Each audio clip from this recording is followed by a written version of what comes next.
마가복음 14장 1절에서 11절입니다. 예, 오늘 저희들이 같이 공부할 마가복음 14장, 이제 마가복음도 이제 거의 끝에 다다라가고 있죠.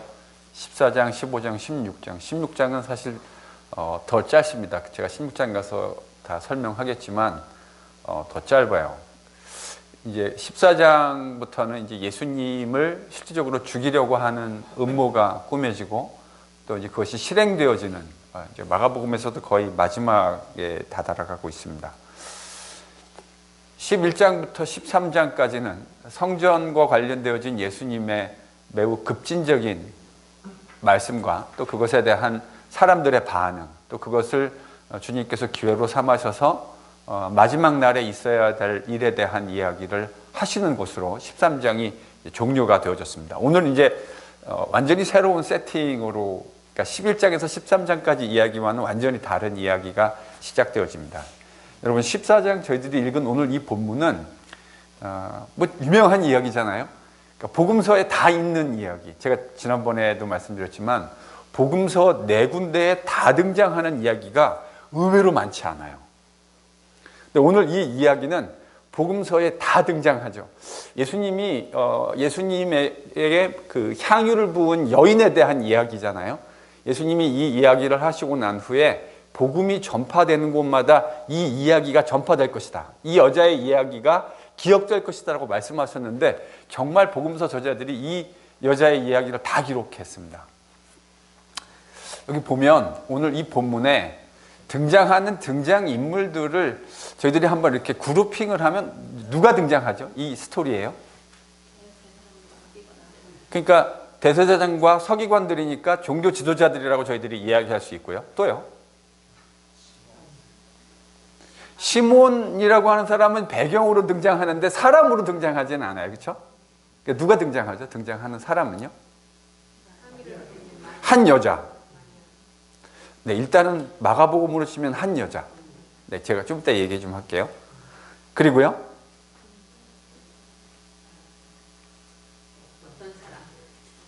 네, 뭐 어떤 사람들이라고 지금 등장하는데, 예, 제자들인 것을 저희들이 알 수 있어요. 그러니까 이것도 좀 이따 좀 얘기하겠습니다. 또요. 가룟 유다. 그리고 이제 마지막으로 주인공? 예, 예수님. 네, 이렇게 이제, 일련의 사람들이 이 이야기에 등장합니다. 자, 14장 1절은 이렇게 시작하죠. 이틀이 지나면 무슨 절기가 된대요? 유월절과 무교절. 여러분, 유월절이라고 하는 건 무슨 절기였죠? 유월절 무슨 절기입니까? 그러니까 이스라엘이 애굽에서 종살이 하다가 하나님께서 말씀하신 대로 그 종살이로부터 지금 해방되는 그 모세의 그 스토리, 저희들이 창세기 읽고 지금 저희가 에베소서로 한 8개월 읽어왔잖아요. 그러니까 요한복음을 읽고 다시 출애굽기 읽을 거거든요. 그러니까 구약 시작했다가 신약 읽고 신약 하나 더 읽고 다시 구약 가면 이제 출애굽기 여러분하고 같이 읽어갈 겁니다. 그러니까 먼저 요한복음을 제 생각에 아마 한 1년 반에서 2년 정도 읽지 않을까? 주일날이요. 그러니까 앞으로 저희가 2019년, 2020년 동안에는 계속 뭘 묵상할까요? 요한복음. 그리고 이제 그게 끝나고 나면 저희들이 이제 출애굽기 가서 또 출애굽기 이렇게 주일날 묵상해 갈 겁니다. 출애굽기의 내용이 바로 이 유월절 아닙니까? 하나님께서 이스라엘 백성, 자신의 택한 백성을 출애굽시켜서 하나님을 서브하는 하나님의 백성으로 만들어 가겠다. 여러분, 그게 유월절입니다. 그럼 무교절은 무슨 절기죠? 왜 누룩 없는 떡을 먹죠? 바쁘니까. 바쁘니까. 여러분, 지금 출애굽이라는 말이 애굽에서 나왔단 말이지만 사실 도망가는 거잖아요. 그러니까 여러분, 도망가는 사람들이 뭐 이것저것 챙겨 먹고 이런 게 아니라 그냥 바쁜 대로 빨리, 급히, 속히. 그러니까 말하자면 이거 피난 음식 아닙니까? 무교절이라는 게 피난 음식이라고요. 그래서 하나님이 뭘 먹으라 그랬냐면, 자, 6월절에는 뭘 먹죠? 6월절 양을 구워서 먹습니다. 그렇죠? 그리고 무교절에는요? 누룩 없는 빵과 또 하나 먹는 게 있는데 쓴 나물. 왜 쓴 나물은 하나님 뭐라 그러셨죠? 기억하라고. 기억하라고. 하나님이요, 저희들이 성찬하잖아요. 이거 왜 성찬합니까? 기억하라고요. 그러니까 비주얼라이즈 하는 거죠. 하나님께서 하셨던 일들을 보면서 기억하라고요. 예배는 왜 하는 거죠? 기억하라고요.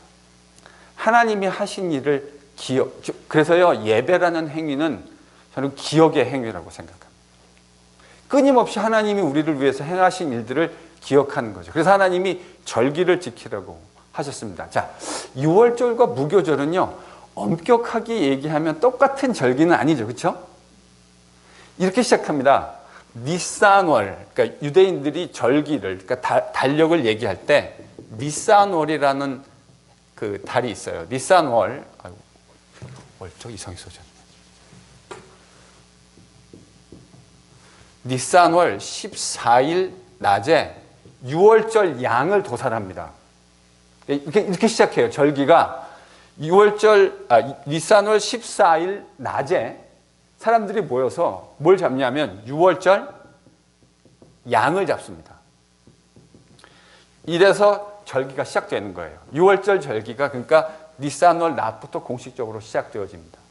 그래서 니산월 15일 밤 이 유월절 양을 구워서 할아버지, 아버지, 어머니, 자식들이 모여서 같이 먹습니다. 이렇게 이 유월절 양을 저녁에 먹음으로써 유월절 절기가 끝이 나는 거예요. 근데 이렇게 하니까 14일 낮에 했다가 15일 밤에 먹으니까 여러분 어떤 느낌이 드세요? 별 생각 없으십니까? 아니 14일 낮에 요리를 했는데 왜 15일 밤에 먹죠? 원래 우리 생각은 언제 먹어야 되는 거죠? 14일 밤. 여러분 이런 일이 왜 생길까요? 유대인들이 날짜를 카운트하는 시스템이 우리랑 달라요. 지금 해가 졌잖아요.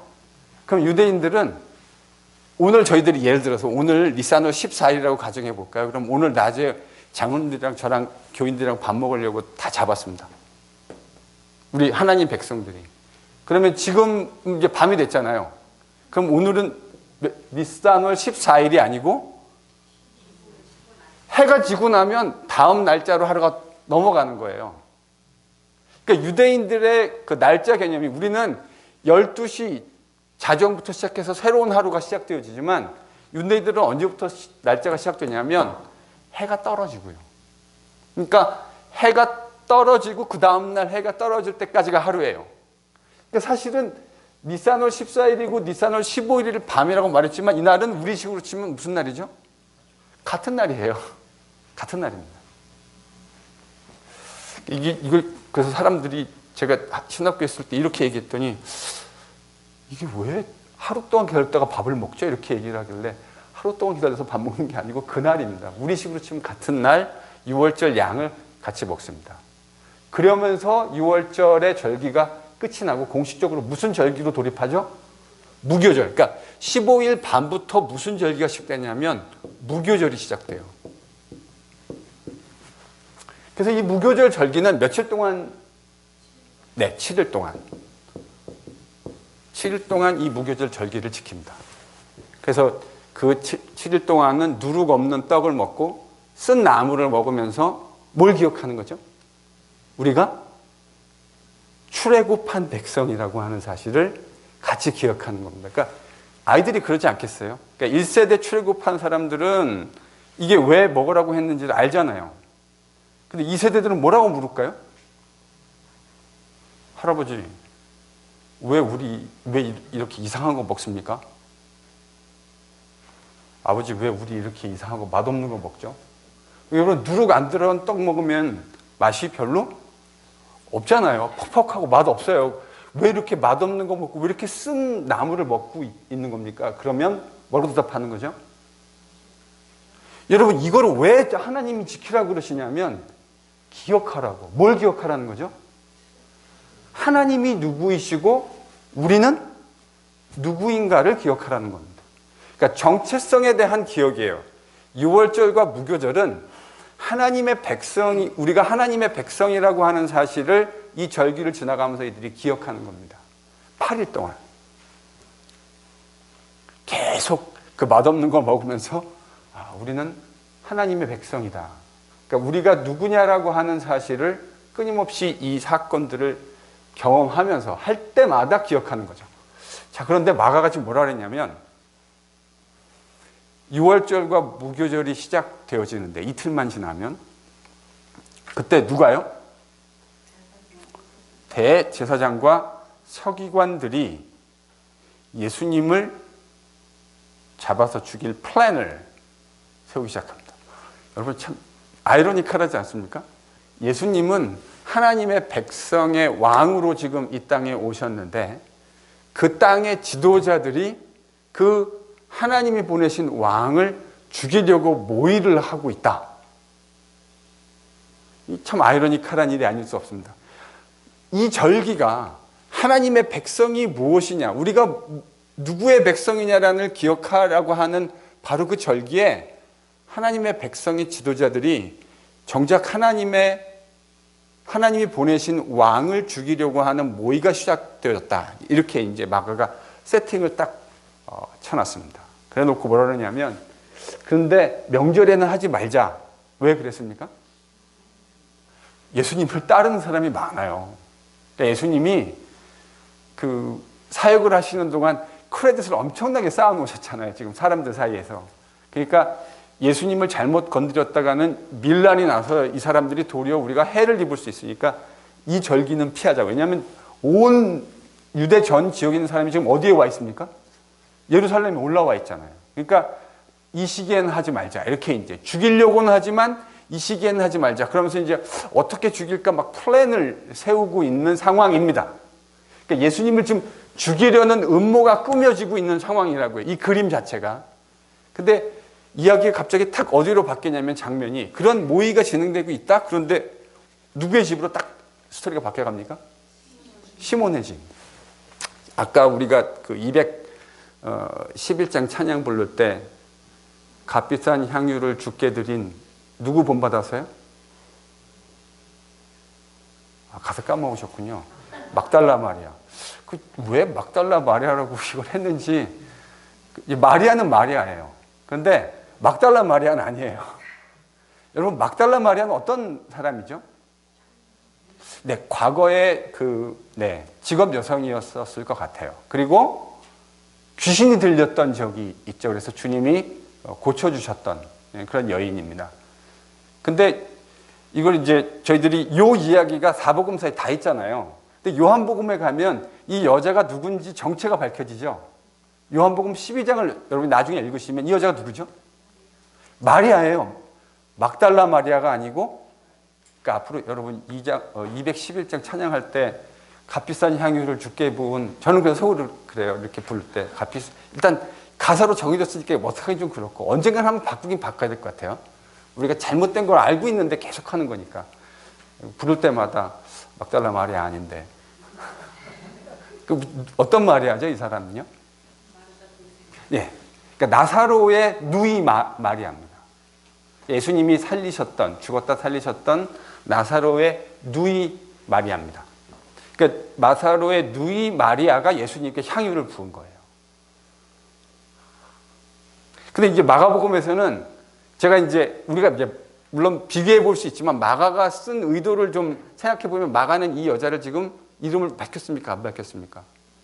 안 밝혔어요. 무명의 여인으로 남겨놓았습니다.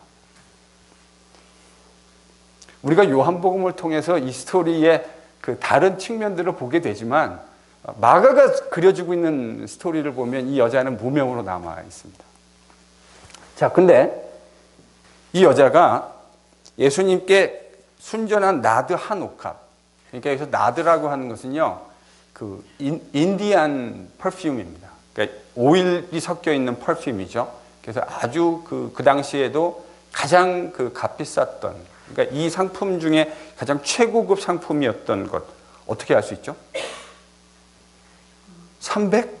그러니까 이 여자가 이걸 예수님의 머리에 부으니까 어떤 사람들, 여러분 요한복음에 따르면 이 사람 누구죠? 마태는 이걸요 제자들이라고 그랬고요. 요한복음은 이걸 누구라고 그러죠? 가룟 유다. 유다가 뭐라 했냐면, 아니 왜 이 향유를 허비하느냐 이렇게 얘기합니다. 뭐 한다고요? 허비. 그러니까 왜 낭비하냐? 왜 이 값비싼 향유를 낭비하고 있느냐라고 이의를 제기했다고요.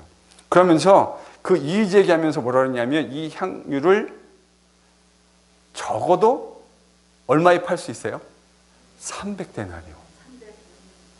300데나리온이면 이게 어느 정도 돈이죠? 300일치 임금이니까 365일 있고 52주 있으니까 대충 떼고 나면 여러분 이 정도면 이게 1년? 연봉이라고요. 그 당시 노동자들이 평균적으로 받는 1년치 연봉이었다고요. 그러니까 이게 작은 돈입니까? 큰 돈입니까? 한 번에 딱 깨가지고 예수님한테 그냥, 이거 뭐라고 표현해야 되죠? 뭐라 해야 되나? 한 번에 그냥 딱 깨가지고 이렇게 싹 부어드리고 그냥 완타임 이벤트로 끝나기에는 상당히 비싼 돈 아닙니까? 그렇죠? 그러니까 이제 그런 관점을 가지고 있는 제자들은 이걸 뭐라고 인터프리테이션을 했죠? 해석을 뭐라고 했죠? 왜 낭비하냐? 왜 허비하냐? 이렇게 지금 이의를 제기했다고요. 그러니까 이 이의 제기를 가만히 듣고 계시다가 주님께서 뭐라 그러십니까? 예수님이 지금 이 여자 편들어 주시잖아요. 가만 좀 냅둬라. 냅둬라. 왜 그녀를 괴롭게 하느냐? 이렇게 말씀하십니다. 그가 내게 좋은 일을 했다. 선한 일을 했다. 이렇게 저희가 번역할 수 있는데, 그러면서 예수님이 7절에 뭐라고 그러시냐면, 가난한 사람들은 항상 너희들과 함께 있으니까 너희들이 도우려고 그러면 언제든지 도울 수 있다. 그러나 나는 너희들과 항상 함께 있는 것이 아니다. 여러분, 이 이야기를 우리가 어떻게 이해해야 되죠? 예수님이 지금 8장에서 10장 지나가시면서 갈릴리에서 예루살렘으로 들어오시면서 제자들에게 뭐라고 말씀하셨습니까? 3번에 걸쳐서 내가 이제 예루살렘에 올라가면 종교 지도자들의 손에 의해서 죽임을 당하게 될 거다. 예수님 말씀하셨잖아요. 그 사실을 분명하게 말씀하셨다고요. 그러니까 예수님이 지금 그 배경 안에서 이 이야기를 하고 계시는 것을 저희들이 이해할 수 있죠. 그러니까 계속 계시지 않겠다는 거죠. 예수님의 죽음을 여기서 지금 암시하고 있는 겁니다. 8절에 그는 힘을 다해 내 몸에 향유를 부어 뭘 준비했대요? 장례를 준비했다. 자, 제자들의, 그러니까 사람들의 해석은 뭐였습니까? 왜? 낭비하고 허비하냐? 라고 문제 제기를 했는데 예수님의 해석은 뭐죠? 이건 뭐라는 거예요? 준비요. 이쪽은 허비라고 생각했는데 예수님 지금 뭐라고 말씀하시냐면 준비한 거다. 뭘 위한 준비냐면 장례를 위한 준비. 예수님이 이미 말씀하셨잖아요. 이 예루살렘에 올라가면 내가 종교 지도자들의 손에 붙들려서 죽임당할 거라고 이미 제자들에게 말씀해 주셨는데 지금 제자들이 여기는 이제 사람들이라고 되어 있는데 이의를 제기했단 말이죠. 그러니까 예수님이 그 여자가 한 행동에 대해서 저스티피케이션을 하고 있는 거죠. 정당화시켜주고 있는 거예요. 이 여인의 행위가 뭐가 아니라는 거죠? 여러분 이거 낭비라고 생각하십니까? 교회에도 어떨 때 보면요. 재직회 같은 거 하다 보면 저희들이 이런 거 가지고 서로 의견이 안 맞을 때가 있잖아요. 어떤 사역을 하면 왜 우리가 이렇게 낭비해야 되죠? 너무 막 쓰는 거 아닙니까? 그러면 누가 맨날 곤란하시죠? 저기 앉아 계신 분이 늘 곤란하시잖아요. 대답을 하셔야 되니까.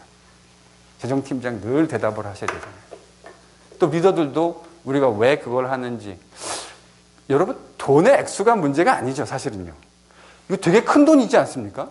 1년치 연봉을 한 번에 그냥 이거 원타임 이벤트로 쓰기엔 너무 많은 돈 아닙니까? 이렇게 얼마든지 이의를 제기할 수 있다고요. 제자들의 이의 제기가 잘못된 게 아니죠. 가난한 자들에게 줄 수 있다고 말하는 게 여러분 불합리한 챌린지입니까?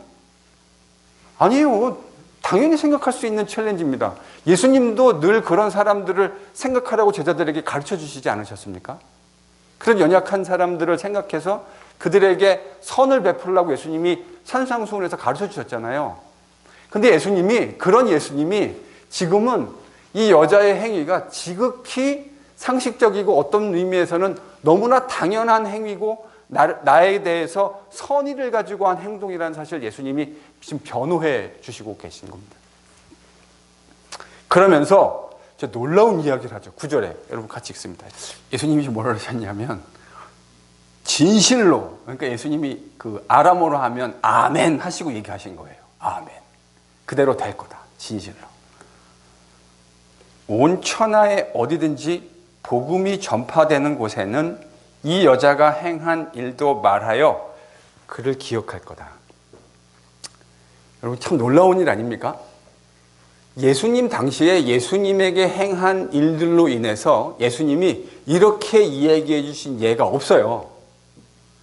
전 세계에 이제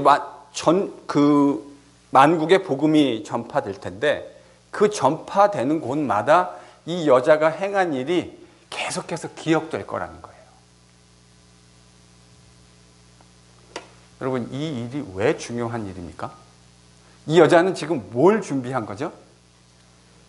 예수님의 죽음을 준비한 거죠. 자, 그런데요. 이 스토리가 지금 어떻게 시작되냐면 아까 어떤 음모로 시작됐죠? 그러니까 예수님께 지금 향유를 부는 이 향유 붓는 이야기의 스토리가 뭐로 시작했습니까? 음모로 시작했죠. 음모. 종교 지도자들의 컨스피러시, 음모로 시작됐죠. 플랜으로. 아주 악한 음모로 시작되어졌습니다. 그런데 10절에 가면 누가 등장합니까? 아니 그렇게 말씀하시지 말고요. 제가 성경을 좀 늘 그렇게 말씀드리잖아요. 네, 가룟 유다 맞습니다. 그런데 가룟 유다를 지금 마가가 묘사해주고 있는 내용을 잘 보세요. 어떻게 묘사했습니까? 12 중에 하나.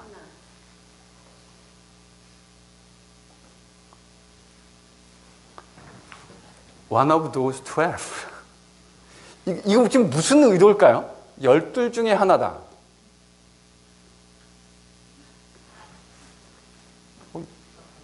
목사님 뭘 그렇게 심각하게 질문하십니까? 가룟 유다가 12명의 제자 중에 한 명이라는 건데 뭘?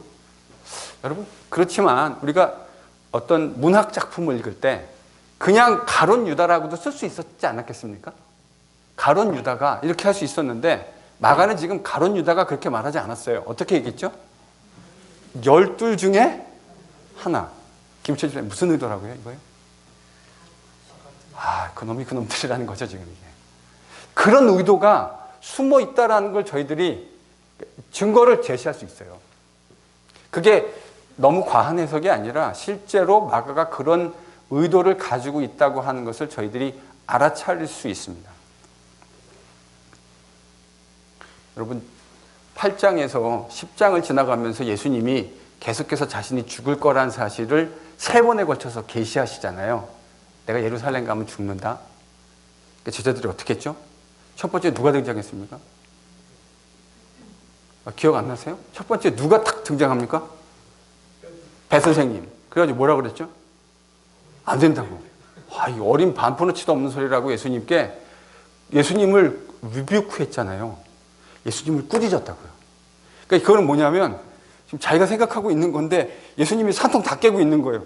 자기는 지금 나름대로 게임 플랜이 있다고요. 자, 예루살렘 올라가면 예수님 딱 그 보좌 위에 앉으시면 자기는 지금 베드로가 수제자잖아요. 수제자. 그러니까 내가 딱 옆에서 보좌해서 예수님이 다스리는 나라에서 내가 뭐 하나 딱 멋지게 한번 뭐 해볼 마음으로 다 집어던지고 쫓아왔잖아요. 근데 예수님이 뭐라 그러죠? 나 죽는다. 그러니까 베드로가 지금 생각하는 거랑 예수님이랑 너무 안 맞잖아요. 그러니까 베드로가 막 제정신이냐고 지금 막 그런 거죠. 경상도 말로 하면 정신 좀 차리소. 선생님아, 정신 좀 차리소. 이런 거예요. 그래서 예수님한테요, 이게 공손하게 주님 그러시면 아니 되옵니다. 이런 그림이 아니라고 제가 말씀드렸죠. 예수님한테 챌린지한 거예요. 정신 좀 차리라고. 예수님이 두 번째로 자신의 죽음에 대해서 계셨습니다. 제자들은 뭐 했습니까? 길에서 누가 크냐? 누가 크냐 싸웠습니다. 예수님은 죽는다 그러는데 제자들은, 그러니까 지금 첫 번째 베드로의 반응과 두 번째 제자들의 반응 사이에 차이점이 있습니까? 정확하게 베드로가 의도했던 내용, 베드로가 예수님을 꾸짖은 이유가 뭐였는지가 두 번째 계시에서 등장하는 거죠. 예수님이 세 번째 마지막으로 거의 다 오셨습니다. 다시 돌아가실 것이라고, 죽으실 것이라고 계시하십니다. 누가 등장하죠? 마가가 처음으로 제자들을 불렀다고 하는 그 중요한 제자들이 처음과 끝에 베드로, 야고보, 요한. 야고보, 요한은 뭐라고 그랬습니까? 이제 대놓고 청탁을 합니다. 대놓고 와가지고 예수님께 주님 그 영광 가운데 거하실 때 야고보, 요한, 우리 좌총용, 한국식으로 말하면 좌총용 우베커. 그런 거 좀 주님 해주십시오. 근데 그 이야기를 원래 이런 청탁은 몰래 하는 거잖아요. 근데 누가 알았습니까? 딴 제자들이 그걸 알아버렸습니다. 그러니까 어떻게 됐죠? 서로 이제 완전히 이전 투구가 된 거죠. 바로 그 12 중에 하나가 뭘 했다 그럽니까? 지금 이 본문에 보면 예수님을, 그러니까 대제사장은 이걸 어떻게 밀란을 일으키지 않고 폭동을 일으키지 않으면서 어떻게 예수라고 하는 사람을 잡아서 죽일까라고 고민을 했는데, 여러분 이런 거 보고 뭐라 그러죠? 그런 표현 쓰지 않습니까? 그 손도 안 대고 코를 푸는 거잖아요. 그 안에 있는 내부 고발자가 와가지고 배신자가 와서 선생님을 넘겨주겠다는 거 아닙니까? 그러니까 여러분 이제 이쯤 되면, 스토리가 이쯤 되면 예수님의 죽음은 뭐가 되는 거죠? 기정사실이 되고 초읽기에 들어간 겁니다. 자, 죽이려고 하는 사람들이 권력을 가지고 있는 사람들이죠. 그걸 계획해서 플랜 짜가지고 넘겨주려고 하는 사람은 예수님의 최측근입니다. 그럼 이걸 피해갈 수 있을까요? 불가능합니다. 마가가 그려주는 그림은요, 사람들이 이렇게 했지만 예수님이 음모에 의해서 어쩔 수 없이 죽임을 당하는 것이 아니고, 그 알고 있지만 예수님은 그 8장에서 10장의 그림으로 이 본문을 바라보면 아시지만 기꺼이 스스로 목숨을 내려놓으시는 거죠. 왜냐하면 그것이 승리이기 때문에 그랬습니다. 십자가가 실패나 패배가 아니라 십자가가 승리라고 제가 마가복음 처음부터 여러분하고 이야기할 때 이제 말씀드렸죠. 자, 12 중에 하나, 8장에서 10장 사이에 보면 제자들의 여러분 배신이, 8장에서 10장을 보면 제자들이 배신할 수 있는 가능성이 나오겠다고 하는 아문이 드리워지잖아요. 야, 세게 나오잖아요. 막 꾸짖고 예수님하고 전혀 엇박자가 나고 있는 모습이 보면서 저희들이 이 제자들이 배신할 수 있겠구나 하는 그 아문이 들리워지는데, 14장에 가면 실제로 그 배신의 실제적인 스토리가 이제 가롯 유다를 통해서 시작되어집니다. 그럼 14장 마지막에 가면 아까 12 중에 하나라고 했던 것이 제가 과한 이야기가 아니라고 하는 이유가, 지금 여기는 유다만 예수님을 배신하는 것처럼 등장하지만 실제로 마지막에 가면 제자들 다 어떡하죠? 다 도망갑니다. 한 사람도 예외 없이 다 도망갑니다. 다 예수를 버리고 도망하니라. 여러분 보세요. 지금 14장의 스토리가 이제 예수님이 예루살렘에 들어오셔서 입성하셔서 이제 유월절 양으로 도살당하시는, 십자가 위에서 죽임당하시는 상황이 되어졌습니다. 그런 플랜이 섰는데 그 플랜을 제자가 12 중에 하나가 그 플랜을 이제 타스크 포스 딱 맡아가지고 이 일을 지금 이제 하려고 서로 플랜이 만들어지고 있는 거예요. 그런데 바로 이 사이에 지금 누구의 이야기가 들어가 있습니까? 누구 이야기요? 일단은 그건 이제 요한복음 버전이고, 이름 없는 한 여자. 유대인의 종교 지도자들이 하나님의 백성이 무엇인가를 묵상해야 하는, 기억해야 하는 바로 그 절기에 하나님이 보내신 유대인의 왕을, 만왕의 왕을 죽이려는 음모를 꾀하고, 예수께서 택하신 제자 중에 하나가 그 일을 실행하려고 하는 스토리가, 이 암울한 이야기가 진행되는 이 딱 중간에 지금 누구 얘기가 딱 들어와 있어요? 어느 무명의 여자의 이야기.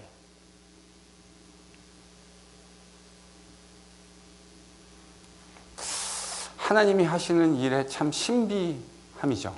여러분, 좀 희한하지 않습니까? 제가 질문 하나 좀 던져보고 싶은데, 그러니까 이 여자, 그러니까 요한복음의 12장 버전으로 하면 이제 마리아죠. 마리아인데, 마가복음에서는 이제 이름을 밝혀주지 않았으니까 저희가 이제 마가복음을 읽고 있으니까, 왜 이 여자는, 아니 여러분 지금 흥미롭지 않아요? 제자들은 전혀, 그러니까 제자들은 지금 예수님 배신하려고 하고 있고, 나머지 제자들은 등장하지 않았지만 배신하려고 하는 기운이 이제 스토리 안에 쭉 퍼져 있는데, 이 과정에서 예수님 돌아가신다고 얘기했습니까? 안 했습니까? 하셨죠. 근데 아무도, 특히 적어도 예수님의 제자들 정도는 이거 좀 알아줘야 되는 거 아닙니까? 근데 제자들은 전혀 이 여자가 하는 행위, 이것이 장례 지냄을 위한 준비라고 하는 거 이해하고 있습니까? 못 이해합니까? 이해 못하죠. 근데 지금 이 여자는 뭐 한 거죠? 이 여자는 자기가 하고 있는 행위의 의미를 알았을까요? 몰랐을까요? 알았죠. 여러분, 아니까 1년치 연봉을 한 번에 부을 수 있는 거죠. 이게 뭐니까요?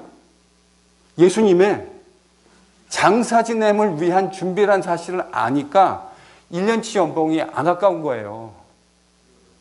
질문을 좀 하겠습니다. 제자들은 이야기를 들었는데도 몰랐는데, 이해하지 못하고 있는데, 이 여자는, 무명의 여자는 어떻게 이걸 알았을까요? 청문회 버전으로 좀 어떻게 알았을까요?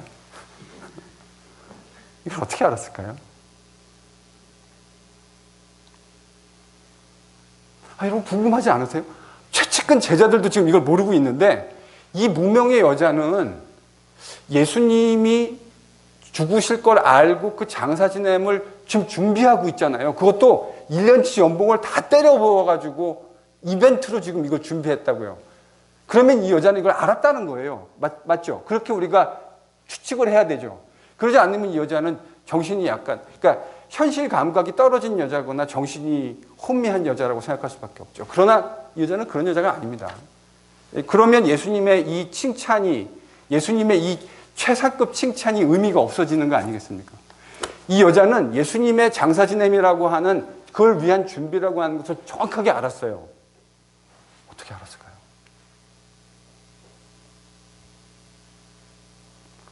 이렇게 뭐 대답하시려는 움직임들이 있는데 대답을 해보시죠. 어떻게 알았을까요?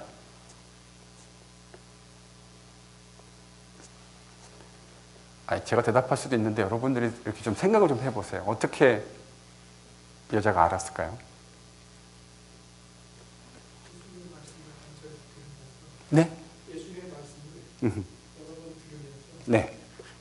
무슨 뜻일까를 스스로 고민해 보죠. 여자가? 제가 좀 도와드리면, 여러분 마가복음 15장 40절, 41절 한번 찾아보실래요? 마가는요, 여자들 이야기를 지금까지 이 15장 40절에 이르기까지 여자들의 이야기를 하지 않았어요. 그렇죠? 이렇게 힐끔 한 번 딱 무명의 여자로 등장시켰는데, 15장을 가서 저희들이 스토리를 읽어보면 갈릴리부터 시작해가지고 예루살렘에 오르는 이 여정 과정에 저희들은 흔히 예수님의 제자들만 동행했을 것이라고 하는 착각들을 할 때가 있습니다. 그렇죠? 그러니까 우리가 이 스토리를 읽어가면 예수님은 늘상 누구만 데리고 다닌 것 같아요? 12 제자들만 데리고 다닌 것 같잖아요.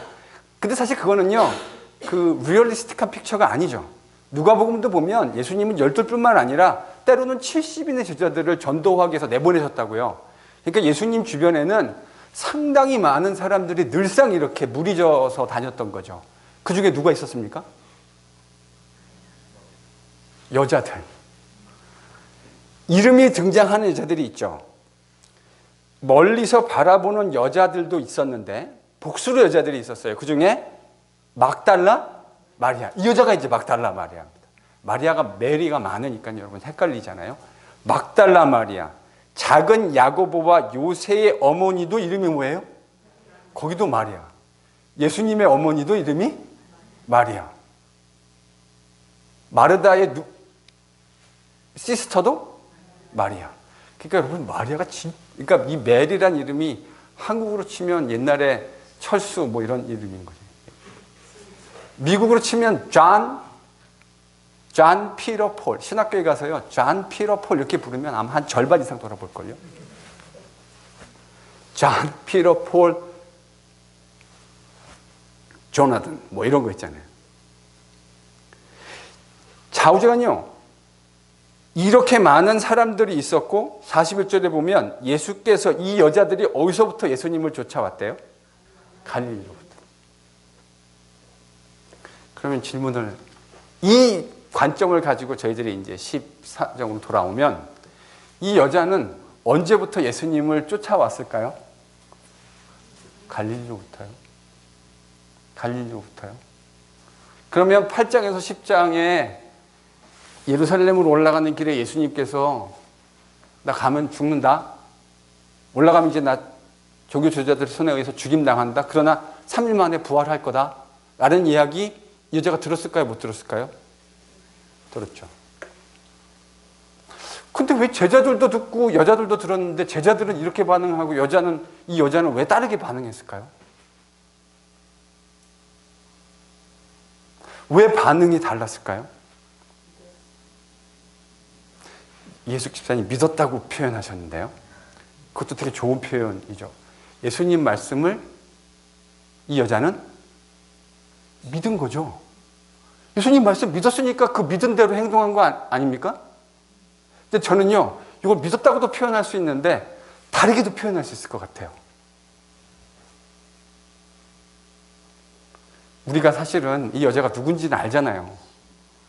마리아라 그랬잖아요. 근데 이 마리아가 예수님을 뭐 했죠? 여러분, 마리아가 예수님 어떻게 했다고 생각하십니까? 사랑했죠. 예수님 사랑했죠.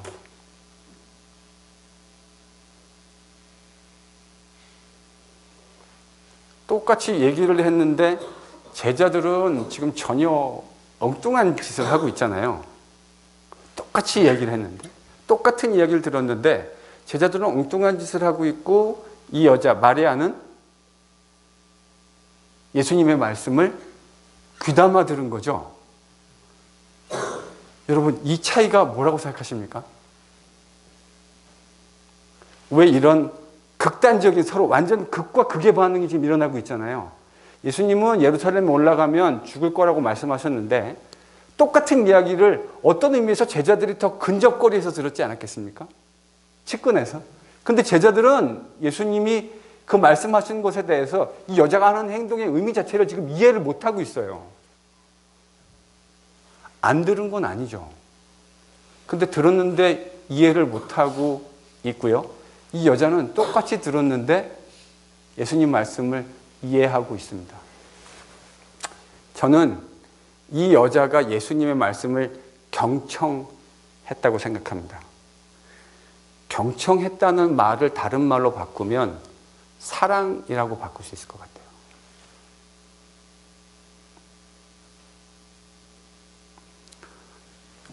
사랑하면 잘 듣습니다. 사랑하면 뭐 하게 돼 있죠? 사랑하면 뭐 하게 돼 있죠? 경청하게 되어져 있죠. 경청하지 않는다?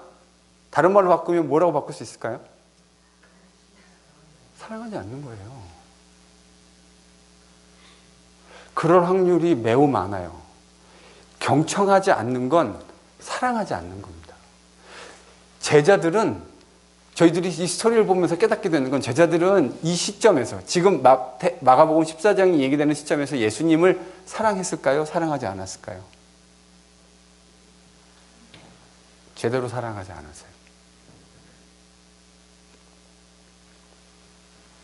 이 여자는 예수님을 사랑했습니다. 예수님도 이 여자를, 이 여인을, 마리아를 사랑하셨고, 마리아도 그런 예수님을 사랑했습니다.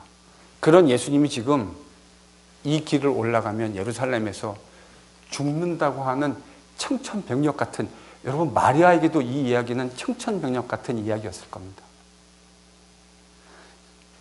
마리아, 마르다, 나사로, 이 3남매한테 예수님이란 분은 정말 각별한 분이었죠.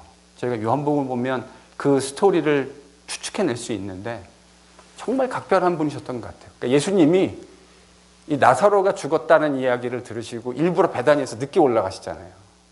근데 그때 이제 마리아가 뛰쳐나와서 예수님 맞는데, 그때 예수님이 민망해 하셨다 그랬어요. 그게 뭐냐면 심파테틱해졌다라는 말씀이에요.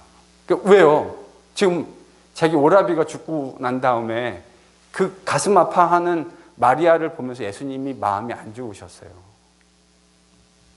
그런 관계에, 그러니까 마리아가 예수님이 예루살렘 올라가시는데 죽는다고 말씀하셨을 때 마리아도 정말 마음이 좋지 않았을 거라고 생각합니다. 근데 예수님이 그 이야기를 하시면서 틀림없이 좋지 않았을 텐데 인간적으로 그랬을 거라고 생각합니다. 그런데 예수님이 죽는다고만 말씀하지 않으셨고 뭐라 그랬냐면, 죽고 난 다음에 3일 만에 내가 다시 살아날 거다.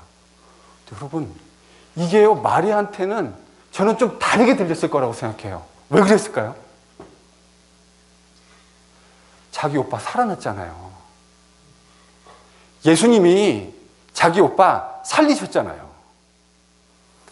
마리아한테는요, 적어도 딴 사람은 몰라도 마리아는 이 스토리가 매우 다르게 들렸을 거라고 저는 생각합니다.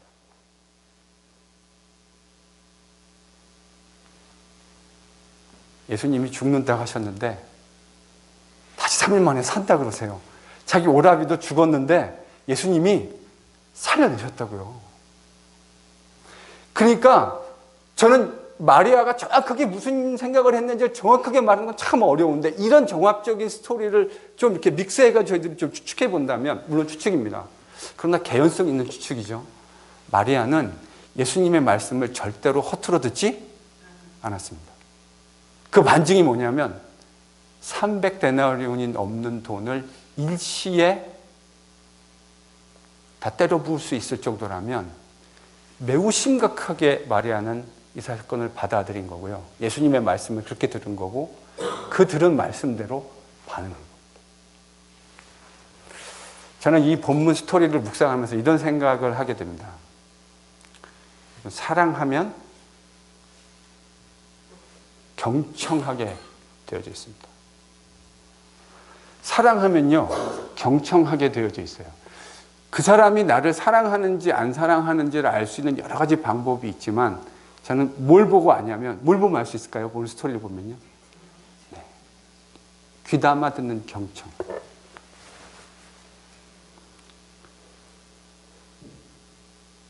일단요, 이 스토리를 묵상하면서 우리 NGPC는 주님이 하시는 이 말씀을 잘 경청할 수 있는 사람들이 될 수 있기를 바랍니다.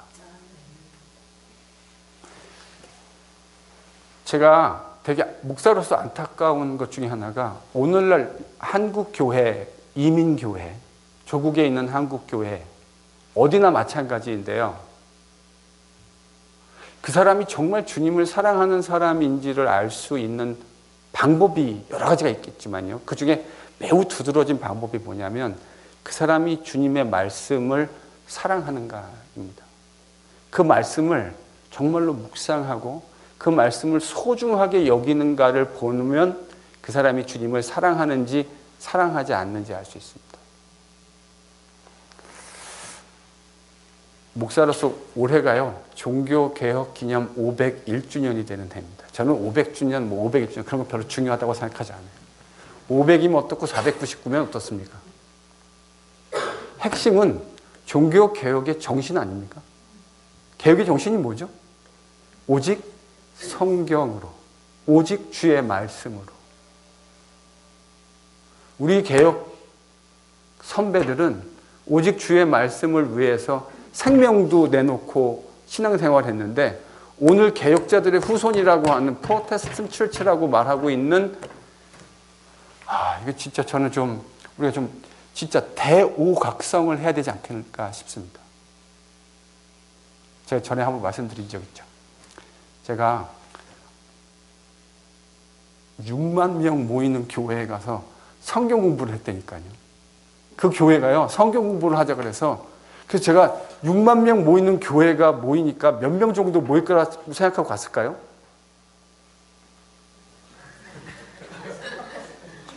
야, 내가 성경 공부를 이렇게 많은 사람들 앞에서 하게 될 줄이야. 저한테 연락이 왔어요. 6만 명 모이는 교회인데 목사님 성경 공부를 좀 한 학기, 석 달 동안 좀 인도해 주십시오. 그래서 제가 알겠습니다 하고, 이제 제가 몇 명을 생각했냐면요, 아무리 못 모여도 그래도 수백 명? 많이 모이면 한 1000명 가까이 모여 있지 않을까? 그래서 파워포인트를 이게 좀 더 크게 만들어야, 그러니까 활자가 제가 가지고 있는 거는 늘상 그 클래스룸 셋ting이니까 이거 좀 크게 만들어야 되지 않을까? 그래서 폰트를 막 2배씩 늘리고 교회를 갔더니요, 50명 앉아 있더라고요. 6만 명, 7만 명이 모인다는 교회인데요, 하나님 말씀 공부한다는데 50명 앉아 있더라고요. 그 교회가요, 신유 집회로 유명한 교회입니다. 그 담임 목사가 그런 거 하는 건 아주 유명한 사람이에요. 뭐 이렇게 막 쓰러뜨리고 막 이런 거 있잖아요. 그런 거 금요일 날 하면요, 7,000명, 8,000명, 많이 모일 때 10,000명씩 모인대요. 여러분, 이게 한국교회, 우리 조국교회와 이민교회의 현 주소입니다. 물론 제가 극단적인 이야기를 하고 그분들이 주님 안 사랑하는 사람들이라는 이야기를 하고 싶은 건 아니에요. 틀림없이 그 안에 주님 사랑하는 분도 많이 계실 거예요. 그럴 거라고 생각합니다. 근데 이게 지금 우리 조국교회와 우리 이민교회의 현실이라니까요. 하나님 말씀에 대한 사모함이, 이게요, 세대를 내려가면 내려갈수록 더 심해져요. 제가 성경 공부하러 갔더니 50명이 모였는데 평균 연령이 몇 살이신지 아십니까? 하예요. 제일 젊은 사람이 40대 중반. 30대 부부가 하나 있었네요. 청년들은 눈 씻고 찾아볼 수도 없고요. 다 장로님들, 뭐 권사님들.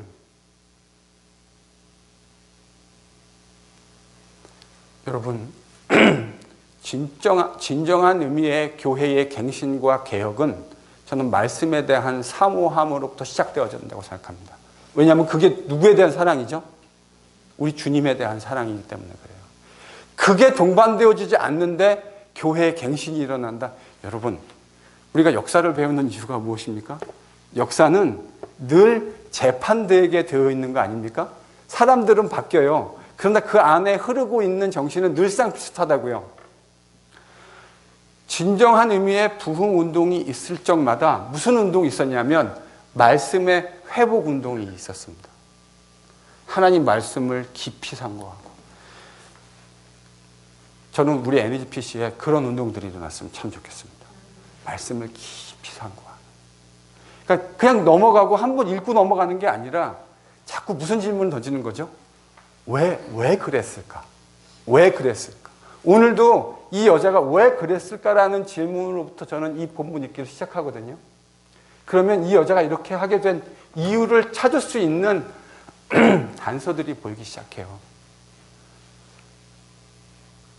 사랑하는 성도 여러분, 우리 주님의 말씀을 사모하는 그 회복운동이 우리 안에 일어나기를 바랍니다. 진정한 의미의 주님을 사랑하는 사람들이 보여주는 그 말씀에 대한 회복운동이 우리 안에 일어났으면 참 좋겠다 생각을 합니다. 주님을 사랑하니까 주님의 말씀을 경청하게 되어지고요.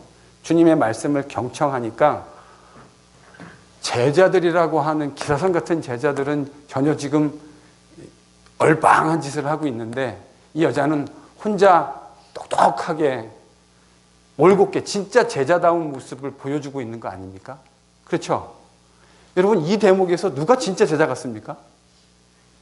열둘이라고 하는 유다를 비롯한 열둘이 진짜 제자의 모습을 보여주고 있는 게 아니고요. 예수님을 사랑하고 무명의 여자로 등장하지만 저는 마가가 일부러 무명으로 했을 거라고 생각합니다. 이름을 밝혀주지 않는 여자로 등장하지만 진짜 예수님의 제자다운 모습은 이 무명의 여자를 통해서 발견되어지는 겁니다. 한국교회가 회복해야 할 중요한 정신이요. 너무 허세가 많은 것 같아요. 모르긴 몰라도 하나님 나라에서 우리가 생각하는 그림하고 매우 다른 그림들이 저는 그려질 거라고 생각합니다. 완성되어진 하나님 나라에서 그 유명하고 기라성 같은 종교 지도자들, 목사들이 아니라 진짜 예수의 제자로 훌륭하게 주님의 사랑을 받고 그렇게 인정될 사람들은 저는 마가복음 가지고 묵상하면 무명의 제자들일 확률이 훨씬 더 많다고 생각합니다. 그러지 않을까요? 그래야 좀 신나지 않을까요? 저는 그래야 신날 것 같아요. 큰 거 좋아하고 이름 나는 거 좋아하고 세상에서 이게 오늘날 교회의 현실 아닙니까? 6만 명, 7만 명 모이는데 50명 앉아서 성경 공부하겠다고 하고 있는 것이 한국교회의 현실인 것처럼 목사들도 그렇고 성도들도 그렇고 그런 거 좋아한다고요. 누가 알아주고 이름 내하고. 근데 진짜 중요한 건 여러분 내실입니다. 예수의 제자로서의 내실. 진짜 예수의 제자로서 이 14장에서 보여지는 사람은 무명의 여자라는 사실을 기억하실 수 있는 우리가 될 수 있기를 바랍니다. 주님을 사랑하십시다. 주님을 사랑해서 그가 하시는 말씀을 사랑하는, 그래서 진정한 의미의 세상에 진정한 의미의 개혁과 진정한 의미의 교회다운 교회. 제가 요즘에 계속 묵상하는 마음속에 있는 주제가 뭐냐면 교회다운 교회. 그런 교회 저희들이 함께 만들어 가주셨으면 좋겠습니다. 그 첫 시작은 주님에 대한 사랑이고 그 주님에 대한 주님이 주신 말씀에 대한 사랑으로부터 시작되어야 될 줄로 믿습니다. 기도하겠습니다.